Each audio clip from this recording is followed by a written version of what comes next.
एक आदमी बस सड़क किनारे पेशाब कर रहा था कि अचानक दूर पड़े एक पत्थर की चमक उसकी आंखों में पड़ी। उसने जब उसकी ऊपरी धूल मिट्टी साफ की तो देखा कि वो सोने का एक टुकड़ा था। पहले तो उसने इसे अकेले ही हड़पने की सोची, लेकिन जब उसने देखा कि उसका साथी उसे ही देख रहा है तो न चाहते हुए भी उसने उस दाढ़ी वाले भाई को पास बुला लिया। उन्होंने तुरंत अपना लाइटर निकाला और पत्थर को आग से तपाना शुरू किया। तपाने पर वो और भी ज्यादा चमकने लगा। साफ था कि वो सचमुच सोना ही था। दोनों ने खुशी के मारे तुरंत औजार उठाए और खुदाई शुरू कर दी, पर सोना उम्मीद से कहीं ज्यादा बड़ा निकला। दोनों हटे कटे आदमियों के मिलकर जोर लगाने पर भी वो टस से मस नहीं हुआ। इसके बाद उन्होंने और गहरी खुदाई की, तब जाकर पता चला कि ये कोई मामूली सोने का टुकड़ा नहीं बल्कि सोने का एक पूरा पहाड़ है। रात होने तक वे खोदते रहे लेकिन सोने का अंत नहीं मिला। ये सोचकर कि अब जिंदगी में कभी काम नहीं करना पड़ेगा, दोनों खुशी से चीखने चिल्लाने लगे। जल्द से जल्द अमीर जिंदगी जीने के लिए दाढ़ी वाले ने माइक को सलाह दी कि वो गाड़ी लेकर शहर जाए और एक खुदाई करने वाली मशीन लेकर आए, जबकि वो खुद यहाँ रुककर सोने की रखवाली करेगा, क्योंकि आने जाने में कम से कम 5 दिन का समय लगना था। दाढ़ी वाले को जंगलों में रहने का काफी अनुभव था, लेकिन माइक ने कहा कि सोना उसने ढूंढा है, इसलिए रखवाली के लिए वही रुकेगा। उसने दाढ़ी वाले के चेहरे पर छाए कालेपन पर ध्यान नहीं दिया। अगले दिन इंजन ठंडा करने का बहाना बनाकर वो ज्यादातर पानी अपने साथ ले गया और माइक के लिए सिर्फ थोड़ा सा पानी और संपर्क में रहने के लिए एक सैटेलाइट फोन छोड़ गया। उसने माइक को हिदायत दी कि वो हर हाल में उसके लौटने का इंतजार करे। 5 दिन बाद वे दोनों बहुत अमीर होने वाले थे। उसके जाने के बाद दूसरों की नजरों से बचाने के लिए माइक ने सोने को फिर से मिट्टी में छिपा दिया और पास के एक सूखे पेड़ के सहारे एक काम चलाओ टेंट लगा लिया। अपनी ताकत बचाए रखने के लिए डिब्बाबंद खाने के कुछ निवाले खाकर वो जल्दी ही सो गया। लेकिन रेगिस्तान में रात और दिन के तापमान में बहुत फर्क होता है, इसलिए अगले दिन उसने सूखी लकड़ियां ढूंढने के लिए दूर तक जाने का फैसला किया। वहां उसे अचानक एक हवाई जहाज का मलबा मिला। ये छिपने के लिए एक बेहतरीन जगह थी जो तपती धूप और धूल भरी आंधी दोनों से बचा सकती थी। लेकिन बस एक ही कमी थी कि यहाँ से उसका छिपाया हुआ सोना दिखाई नहीं देता था। इसलिए माइक ने उस जहाज के मलबे को टुकड़ों में तोड़ा और उसके हिस्सों को घसीटकर सोने के पास ले आया। वहां उसने एक नया टेंट बनाया जिसकी खिड़की से दूर पड़ा सोना साफ दिखाई देता था। मन को तसल्ली मिलने के बाद वो जल्दी ही सो गया, लेकिन उसने ये नहीं सोचा था कि रेगिस्तान की धूप इतनी कातिलाना होगी। टेंट की दरारों से आती धूप ने उसके माथे पर छाले डाल दिए। पूरे बदन की तकलीफ से बेहाल होकर उसके मन में वहां से भागने का ख्याल आने लगा। अपने सामने सोने के पहाड़ को देखकर उसने उसमें से एक बड़ा टुकड़ा तोड़ लिया, इतना बड़ा कि उसकी बाकी की जिंदगी ऐश से कट सके। पर जैसे ही वो वहां से निकलने लगा, सैटेलाइट फोन की घंटी बज उठी। ये सुनकर कि उसे अभी और कुछ दिन इसी नर्क जैसी जगह पर काटने होंगे, वो अपने साथी के सामने अपना दुखड़ा रोने लगा। उसने बताया कि उसने सोने का एक बड़ा टुकड़ा तोड़ लिया है और उसकी शारीरिक हालत अब जवाब दे रही है। उसने अपने साथी से गुहार लगाई कि वो ज्यादा लालच न करे और जल्दी आकर उसे यहाँ से ले जाए। लेकिन फोन के दूसरी तरफ बैठे साथी को उसकी तकलीफ का अंदाजा नहीं था। जाहिर है वो इतनी बड़ी दौलत को ऐसे ही नहीं छोड़ना चाहता था। उसे सिर्फ ऐश की जिंदगी नहीं चाहिए थी, बल्कि वह इस मौके का फायदा उठाकर समाज के ऊंचे तबके में शामिल होना चाहता था, एक बड़ा आदमी बनना चाहता था। साथी ने फोन पर उससे और हिम्मत रखने की भीख मांगी और वादा किया कि वो जल्द से जल्द लौटने की पूरी कोशिश कर रहा है। साथी के इस भरोसे के आगे वो थोड़ा हिचकिचाया, लेकिन न चाहते हुए भी उसकी बात मान गया। रात होते ही जंगली भेड़ियों के हौसले बढ़ गए। वे झुंड बनाकर उसके करीब आने लगे, जिससे बचने के लिए उसे हाथ में मशाल लेकर उन्हें लगातार भगाना पड़ा। मुश्किल से वो खौफनाक रात कटी ही थी कि एक मोटे जहरीले सांप ने उस पर नजर गड़ा दी। अमूमन कोई भी आम इंसान इसे देखकर डर के मारे कांप उठता, लेकिन भूख से बौखलाए माइक को अब किसी चीज का होश नहीं था। उसकी नजरों में ये सांप प्रोटीन और चर्बी का एक बेहतरीन जरिया था। वो चाकू लेकर सांप पर झपटा, लेकिन कमजोरी की वजह से उसका पैर फिसल गया। इस चक्कर में वो उस बेहतरीन खाने को तो पकड़ नहीं पाया, बल्कि गलती से उसका बचा कुचा थोड़ा सा पानी भी रेत पर गिरकर बर्बाद हो गया। ये स्थिति कोड़ में खाज जैसी थी, जिसने उसकी जिंदगी को और भी बड़े खतरे में डाल दिया। देखते ही देखते तीसरा दिन आ गया। वो आदमी फिर से उस हवाई जहाज के मलबे के पास गया ताकि कुछ और लोहे की चादरें लाकर अपने टेंट को मजबूत कर सके। लेकिन जब वो काम में मग्न था तो अचानक उसे दूर से एक धुंधली सी आकृति अपनी तरफ आती दिखाई दी। उसे तुरंत किसी अनहोनी का एहसास हुआ। वो फौरन जहाज के अंदर छुपा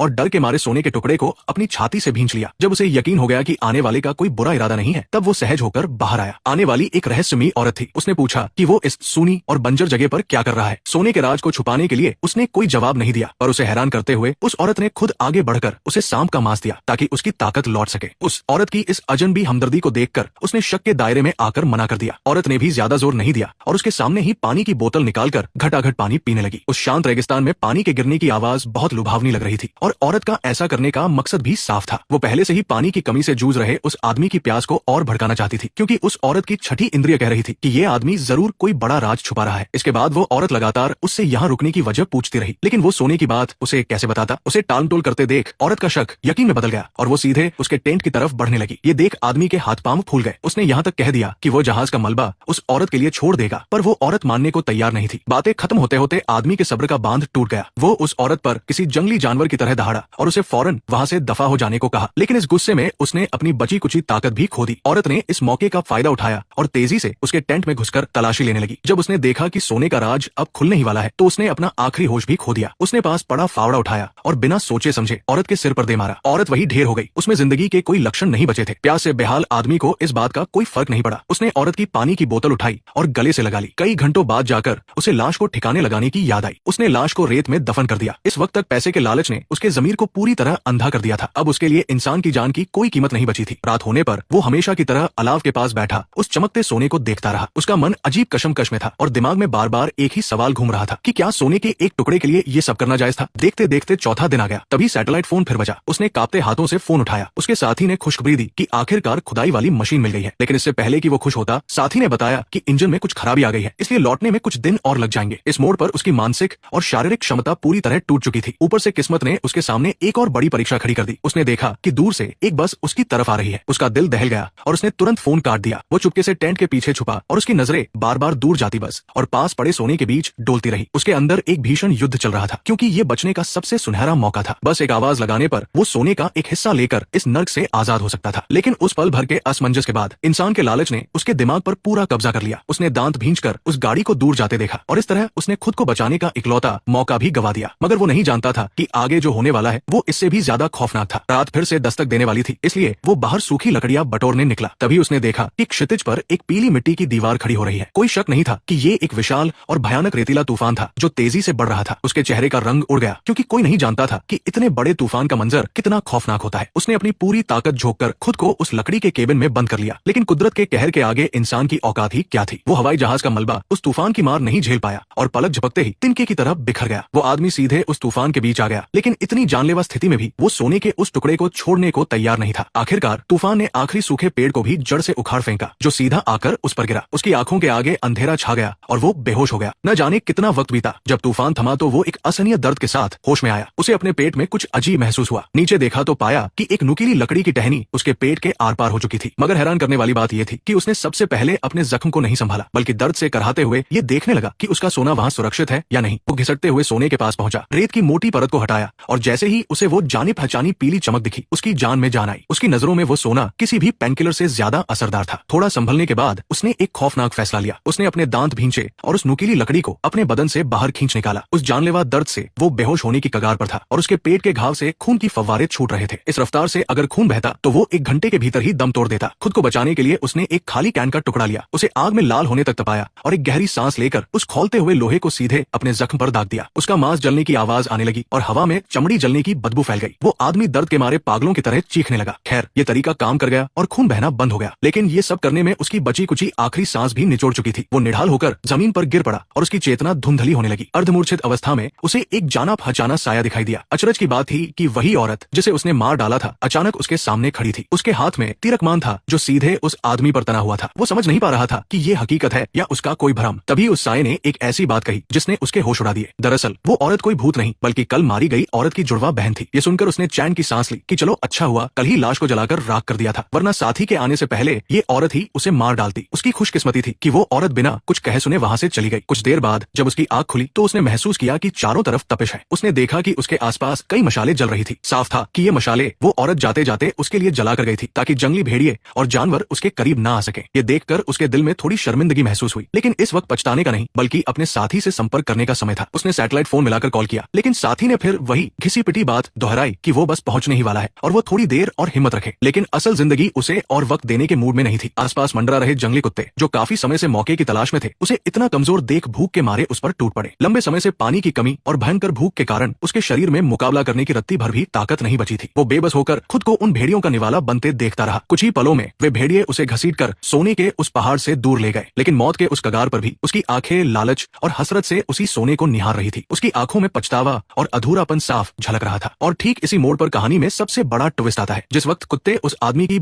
नोच रहे थे, वहीं पास की एक ऊंची पहाड़ी पर उसका वो साथी जो कह रहा था कि वो बस पहुंचने वाला है, दूरबीन लगाए बड़े आराम से इस खौफनाक मंजर का मजा ले रहा था। उसके पैरों के पास सिगरेट के ढेर सारे टुकड़े और खाने के खाली डिब्बे बिखरे पड़े थे। इन सबूतों से साफ था कि वो काफी समय पहले ही वहां आ चुका था और इंजन खराब होने की बात महज एक मनगढ़ंत कहानी थी। यहाँ आकर इंसान का लालच और उसका घटियापन पूरी तरह सामने आ गया। उसका असली मकसद यही था कि माइक सोने की रखवाली करते करते खुद ही तड़प कर मर जाए, ताकि वो अकेले ही इस पूरी दौलत का मालिक बन सके। जैसे ही उसने देखा कि कुत्तों ने माइक का काम तमाम कर दिया है, उसके चेहरे पर एक कमीनी मोहिनी और विजयी मुस्कान तैर गई, पर जैसे ही वो सोने के पास खुदाई करने पहुंचा, अचानक साइड से एक तीर बिजली की रफ्तार से आया और सीधा उसके सीने के पार हो गया। आंखों में वही अधूरापन और बेबसी लिए वो भी ढेर हो गया। धोखेबाज का यही अंजाम होना था। निर्देशक ने ये साफ नहीं किया कि वो तीर किसने चलाया, लेकिन समझदार दर्शक समझ गए होंगे। आखिरकार लालच में अंधे हुए उन दोनों आदमियों में से किसी को भी वो सोना नसीब नहीं हुआ। दौलत के चक्कर में उन्होंने अपनी जान तो गंवाई ही, साथ ही जिस सोने के लिए उन्होंने इतने पापड़ बेले थे वो किसी तीसरे के हाथ लग गया।